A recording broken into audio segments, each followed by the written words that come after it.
আরে সর্বনাশ। হবে তুই যে আধ ঘন্টা আগে হলি দেখুনি বেরিয়ে যাচ্ছিস তো?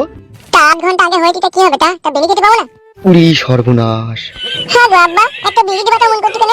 শালা কি মানে গো ছেলে রে তো? কোথা ছেলে রে তো? বড় ভাই,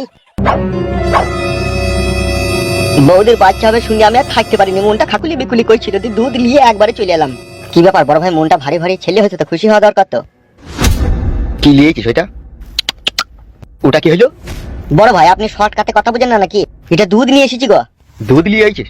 হ্যাঁ গো। আমি দুধ খাবো না, একটা বেরিয়ে যেতে বলছে কখন থেকে, আর দুধ খাবো বানাইতে, আমি দুধ খাবো না। তুই ছেলে না অন্য কিছু বে? ওই শুরে বাচ্চা। ছেলেটাকে তখন থেকে মন ভাবে ধমক ধমক দিচ্ছি কেন? ছোট ছেলে কোনে লাড়ি বাড়ি চমকি যাবে। এলো এই মাংমারানি খান কি রড ভাতারি মাগি কি ছেলে জন্ম দিলিল হওয়ার পরে বিড়ি খাবে বলছে?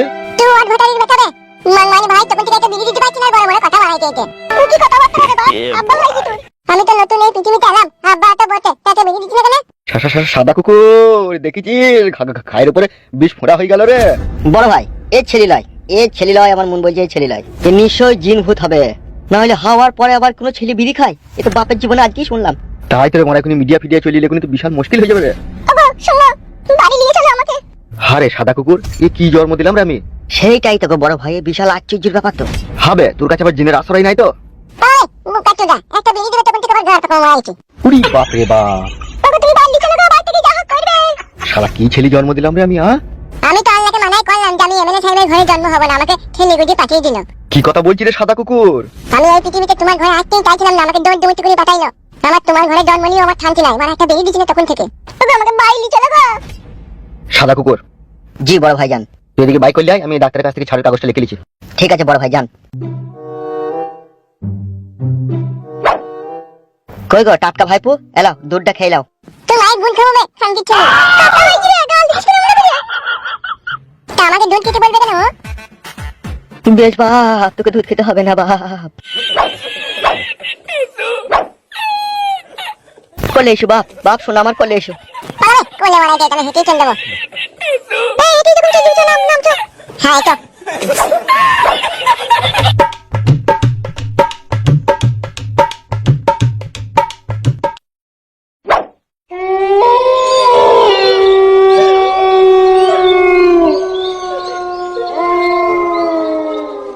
পিঞ্জিরার পাখি আমার দিয়েছে উড়াল, কি দিয়ে ফিরাবো তারে, চোখের পানি শুধু ঝরে, জুড়া তো নিও না হায়রে ভাঙায়ে কপাল। যখন রাত্রি নিঝুম নেই চোখে ঘুম, একলা শূন্য ঘরে তোমায় মনে পড়ে বউ গো, তোমায় মনে পড়ে। তুমি এত নিষ্ঠুর পাষাণ হলে কিভাবে, বুঝতে পারি না গো বিধি, আমি কি যে ঝামেলায় এখন পড়েছি, নিজেকে বুঝাইতে পারছি না। কি করিব কোথায় যাব, মনে হয় নিজের মাথা নিজে নিজে ফাটাই গো ফাটাই গো। ও তুই যে কাজ করলি গো আমার শোনাবো, এরই ফল তুই একদিন পাবি, যেই দিন পাবি সেই দিন বুঝবি ভাতা ছাড়া কি যে জ্বালা গো জ্বালা গো। ও তুই আমাকে কাঁদিয়ে সুখ তুই কোথাও আর যে পাবি না, যেখানে যাবি সেখানেই জ্বলবি, মনে রেখে দি সেই ফালতুর অভিশাপ আছে গো আছে গো। এ ভাই ফালতু আর দুঃখ করিস না ভাই, তোর জন্যই সবকিছু করছি আমরা। কি আর বলবো কালো কুকুর ভাই, সত্য যুগে মেয়েরা স্বামীকে ভগবানের চোখে দেখতো, আর এই মাঙের কি যে যুগ এলো, স্বামীকে কিছু ডিরামে ভয় দিচ্ছি স্ত্রী। এসব কি বলছিস ফালতু তুই? ঠিকই বলছি কালো কুকুর ভাই, নাইলে একবার তুমি চিন্তা করে দেখো, যেই বউকে আমি মনের ভিতর থেকে ভালোবাসলাম, তার শরীরের প্রতিটি অঙ্গ প্রত্যঙ্গ জুড়ে আমি আমার এই দু হাত দিয়ে তাকে আদর করলাম, তাহলে বলো সেই মেয়েটা আমাকে কি করে ভুলে যায়, আবার যেহেতু আমি তার স্বামী।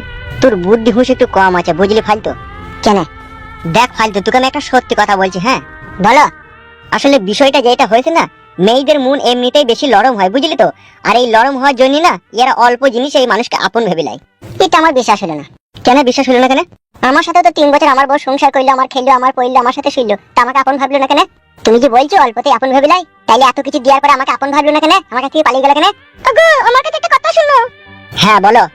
কিছু কিছু মেয়ে আছে এরা খুবই চরিত্রহীন প্রকৃতির হয়। তাই নাকি? হ্যাঁ গো হ্যাঁ, এই ধরনের মেয়েরা সৌন্দর্য পুরুষ মানুষকে দেখলে ভিতরকার আশা আকাঙ্ক্ষা অন্যরকম করে ফেলে। মানে কি করে ফেলে? অ্যাকচুয়ালি বিষয়টা যেখানে গিয়ে দাঁড়ায় তা হলো ওইসব পুরুষ মানুষের কাছে শুতে চাই সেই সব মেয়ে। কালো ভাই বৌদি ঠিকই বলছে গো, মেয়েরা অমন ধারায় হয় বুঝলে তো, মেয়েরা অমন দ্বারাই হয়, সেটা তো আমি বুঝলাম। তা তুই মেয়েটাকে ভুলছিস না কেন? তুই অন্য মেয়েকে বিয়ে করছিস না কেন? ওর পেছনে তুই পড়েছিস কেন? কি আর বলবো তোমাকে ভাই, যেদিনকে তোমার বউটা তোমার কাছ থেকে পালিয়ে যাবে সেদিন তুমি বুঝবা বউ হারানোর কি কষ্ট হয়। আমার বাল হবে বে, আমার কোনো কষ্ট হবে না। এরকম বালের বউ যদি আমার হারিয়ে যায়, তা দাদা এই এর একটি চুলও খুশি পড়বে না আমার। কি বললে তুমি কথাটা? তাহলে তোমার মনে মনে এই আছে, তোমার জন্য আমি আমার নিজের জীবনকে বাজি লাগালাম, আর তোমার মনে তাইলে এইরকম আছে আমার জন্য? তোমাকে বলতে চাইনি কথাটা আমি। এখন বুঝতে পারছি তুমি আমাকে ভালোবাসো না। দেখো চোখ ছুঁই বলছি, তাকাও তাকাও। তুমি আমার জান, তুমি আমার প্রাণ, তুমি আমার মাংস সোনা, তুমি আমার পাতি হাঁসের ডিম, মাঝে ফালা করে বিট নন্দি খাবো, তবু তোমাকে ছেড়ে যাবো না। সত্যি করে বলছো তো? মাথায় হাত দিয়ে বলছি সত্যি করে। কালো কুকুর ভাই, বউ দেখুন তোমাকে ছেড়ে পালায়নি, শুধু একটু অভিনয় হলো এখনই, তাতেই তোমার মন ভেঙে গেল। আর আমার বউ আমাকে 3 বছর ছেড়ে চলে গেছে, আর এই 3 বছরে আমার চোখের সামনে দুটো পুরুষ মানুষের কাছে শুনল, না জানি আর আগেও কারো কাছে শুতেও পারে। তাইলে আমি বুকের ভিতরে কত কষ্ট নিয়ে বেঁচে আছি বলো তো ভাই? সত্যি ফালতু, তোর ভালোবাসার কোনো তুলনা হয় না রে। তুই হচ্ছিস কয়লার খনিতে থাকা এক ঝলমলে হিরে বে, আর তোকে ইটের টুকরো ভেবে তোর বউ ছুরি ফেলে দিয়ে চরম অন্যায় করেছে, বহুত পস্তাইতে হবে তাকে। সে তো জানি গো ভাই, ভগবান ছাড় দেয় কিন্তু ছেড়ে দেয় না। একটা দোকান খোলা নাই, শুধু মুড়ির দোকানটাই খোলা ছিল। কই ভাই তো লিগা মুড়ি আর পানি লইছি। কেন কি বেমন খাওয়া কেন? এমনি কিছু হয়নি। বেলে ধর দাদালে, এই চিকটা জল আছে, খেয়ে নিবি, মুড়িটা খেয়ে ধর। পেট ভরে খেয়ে নিবি, ঠিক আছে? আবার সে 2 দিন পরে খাবার পাবি। আরে কালো কুকুর। হ্যাঁ বল। এই ছোড়া তো খাওয়ার ব্যবস্থা হইলো, তোদের দুজনের তো খিদে লেগেছে, তোদের খাওয়ার ব্যবস্থা তো করতে হবে। দেখ তুই যা ভালো বুঝবি তাই কর। কি ব্যাপার, রাগ করছিস নাকি? বৌদি তুমি তো বুঝতেই পারছো, সেই আসমান দিয়ে চিচিং ফাঁকের গর্তে আমরা এখন আটকে গেছি। এখন এইভাবে 2-4 দিন আমাদের কাটাইতে হবে, নাইলে আর কোনো উপায় নাই। তোকে বললাম নাকি আমাদের জন্য খাবার লাই? তা হইলো, আমার একটা বিবেক নাই, তোদেরকে খালি পেটে রাখবো তা কি করে হয় রে? ওই এমএলএ সাহেব 12 ভাতারের বেটাকে মার্ডার না করা পর্যন্ত আমি 1 গ্লাস পানিও খাবো না বে। সে তুই না খেলেও তোর বউকে তার খালি পেটে রাখা যায় না, ও মেয়ে ছেলে, ওর পেটে লাগবে, ও খালি পেটে খাইয়ে। বৌদি বলো। কালো কুকুর তো সন্ধ্যাবেলায় আসার কথা দিয়েছে নাকি তোমাকে? হ্যাঁ হ্যাঁ, ওকে ফোন করে ডাকবো। বুঝলি কালো কুকুর সন্ধ্যাবেলায় তো আসবে, তা আমি একবার বাড়ি চললাম, বুঝলি তো? তোদের বৌদি লেগে 4টি খাবার নিয়ে আনবো, আর একবার আমি বাবাকে দেখে চলে আসবো। বেশ ঠিক আছে, যা, দেরি করি না যেন, সন্ধ্যা লাগার আগেই চলে আসবি। সে বলতে হবে না, আমি যেই পালিয়ে আসবো। কি রে ফালতু, তুই মুড়ি খেলি গা? তোমরা খাবা না মুড়ি? ওই তো বালের ওই কটা মুড়ি, আমি খেলে আবার তোর পেট ভরবে? তুই খেলি গা, যা। বেশ ঠিক আছে।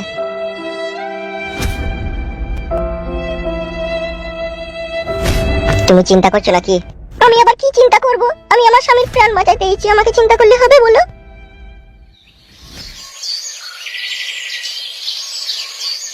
জানো নারকেল বেগম, আমি কোটকলাইকেও যেমন ভালোবাসি, তেমন আমার ছেলে ফুটুকেও ভালোবাসি। তাই বলছি গিন্নি তোমাকে একটা কথা। তুমি সব গো, তুমি সব, তুমি বেশি কথা বলো না, বুকে লাগবে, তুমি সব। শুতে আর ইচ্ছা হচ্ছে না গিন্নি। আমি যদি মরেও যাই, তুমি আমার ছেলেকে ফুটুকে কোনোদিন বাড়ি থেকে তাড়াবে না। এ তুমি কি বলছো গো? এইসব কথা বলো না, আমার খুব কষ্ট হচ্ছে তোমার এই কথাগুলো শুনতে। কষ্ট হইলেও গিন্নি মনে রেখে দিও, ফুটু এমনিতে যা হোক হোক, কিন্তু ওর মনটা খুবই ভালো। তার কারণ ছোটবেলায় যখন ওর মা মারা যায়, ওকে আমি কোলে পিঠে করে মানুষ করেছি। ওকে আমি চুল ভোর কষ্ট বুঝতে দিইনি, আর তুমিও কখনো বুঝতে দিও না নারকেল বেগম। তুমি যা বলবে তাই হবে, আমি তোমার ছেলেকে কখনো কোনোদিনও দূরাই বাসবো না। আমি আমার ছেলে কুটকালাকে যেমন ভালোবাসি, তোমার ছেলে ফুটুকেও ভালোবাসবো। আম্মা, আমি তোমাকে ভালোবাসি আম্মা। তোমাকে এমএলএ সাহেবের লোক গুলি করে দিত, আমি যখন বড় হব তখন আমি এমএলএ সাহেবকে আমি নিজে গুলি করব। না রে বাপ, মুটকলাই ঝুট ঝামেলা অশান্তি ভালো জিনিস লয় রে বাপ। সে আমাকে গুলি করেছে ঠিক আছে, সেও একদিন পরের গুলিতে মরবে রে বাপ। তাহলে বাবা, আমার চোখের সামনে তোমাকে গুলি করে আমি ছাড়বো না। মাথায় লাগে? না না, মাথায় লাগেনি। আব্বা, সারাদিন কোথা ছিলি, কোথা রে তুই? এখন কেমন আছো আব্বা? ভালো আছি।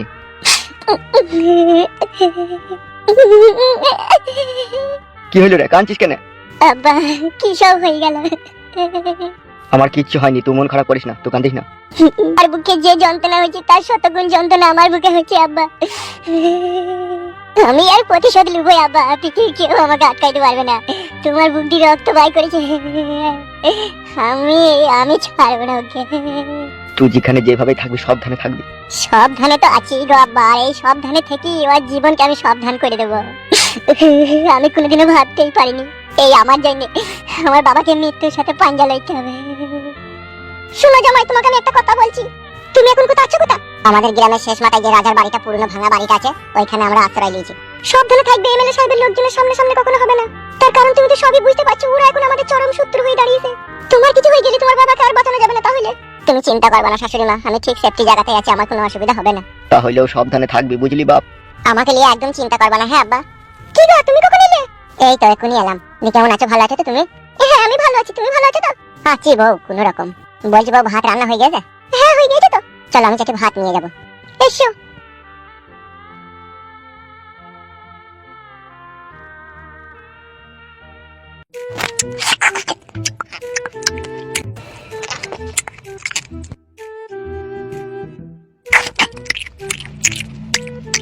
মাছ ভাজাটা ভালো হয়েছে।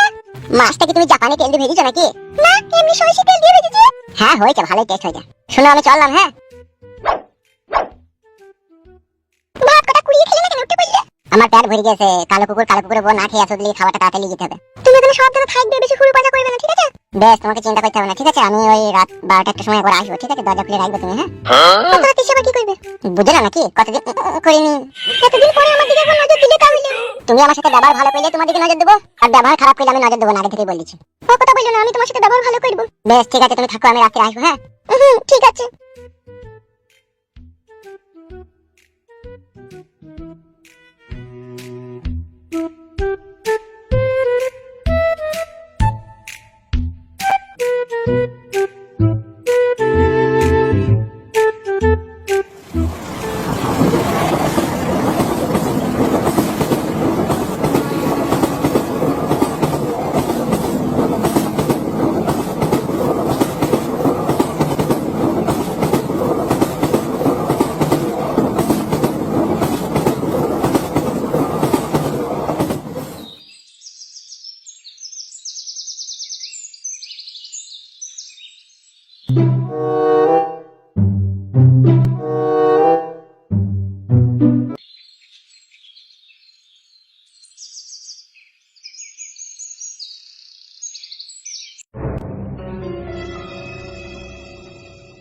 কিরে ফুটো, কেমন আছিস?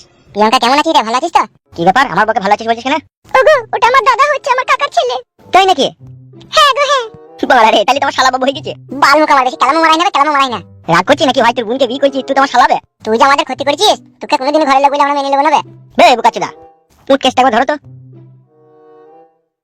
বে, আমি আর এমএলএ সাহেবের সাথে কাজ করি, যা তুই মানবি না, আমি তোমার সাথে ছেড়ে দিয়ে যাবে। তাহলে তুই বহুত ক্ষতি করেছিস আমাদের। দাদা শুনো, আমার স্বামীর এখন বিশাল জ্ঞান বুদ্ধি, আর এমএলএ সাহেবের ধারের কাছেও নেই। ও আমাকেই ভালোবাসে, আমাদের ফ্যামিলিতেই থাকবে ও। আর আমি ওকে সব বলেছি আমাদের কথা। তুমি আমার কাকার ছেলে, বাবা জেঠা সবারই কথা ওকে বলেছি। বুঝতে পেরেছিস? আমি সবাইকে চিনতাম না, আগে এখন চিনিছি। যেদিন থেকে জানলাম তুই আমার ভাগে শালা হয়েছিস, সেদিন থেকে মনের ভেতরে একটু খাকুলি বিকুলি করছিল তোর সাথে দেখা করার লেগে। ভাগে শুধু পেয়ে গেলি শালা বলি তাই, নাহলে কোনোদিন আমি তোর সাথে কথা বলতাম না। তোরা কি বেটিপি না? ভাত তরকারি আছে। তোর বাবার লেগে লেগেছি নাকি মাঠে? না না, এমনি আমার বন্ধুদের লেগে। বন্ধুদের লেগে ভালো লেগেছিস কেন? তুই তো গ্রামে ছিলি না, তুই আর কি জানবি, বিশাল বড় ঘাবলা কেস হয়ে গেছে। কিসের ঘাবলা কেস হয়ে গেছে? যেদিন থেকে তোরা দুজনে গ্রাম ছেড়ে পালিয়ে গেছিস, সেদিন থেকে গ্রামে বহুত কিছু ঘটনা ঘটে গেছে। তাই নাকি? কি ঘটনা? এমএলএ বিকাশ দত্তর লেগে আমাদের জীবনে কোনো শান্তি নাই। গত 2 দিন আগে আমার বাবাকে গুলি করেছে এমএলএ বিকাশ দত্ত সাহেব। কি বলছিস ফুটু তুই এসব? যা বলছি ঠিকই বলছি। এমএলএ বিকাশ দত্ত সাহেব আমাদের পথের কাঁটা হয়ে দাঁড়িয়েছে। শালা সুরের বাচ্চা এমএলএ বিকাশ দত্ত সাহেব, শালা জারদ সন্তান, যে কোন পানির পয়দা সেটাই আজও বুঝতে পারলাম না। তোদের উপরে এত অত্যাচার করেছে? ও টিচার, কতদিন এমএলএ বিকাশ দত্ত লেগে গ্রাম ছেড়ে পালিয়ে গেল। কি বলছিস তুই? আমাদের গ্রামে যে ফকিং বৌদিটা ছিল, তাকেও তো রেপ করে মার্ডার করে দিল এমএলএ বিকাশ দত্ত।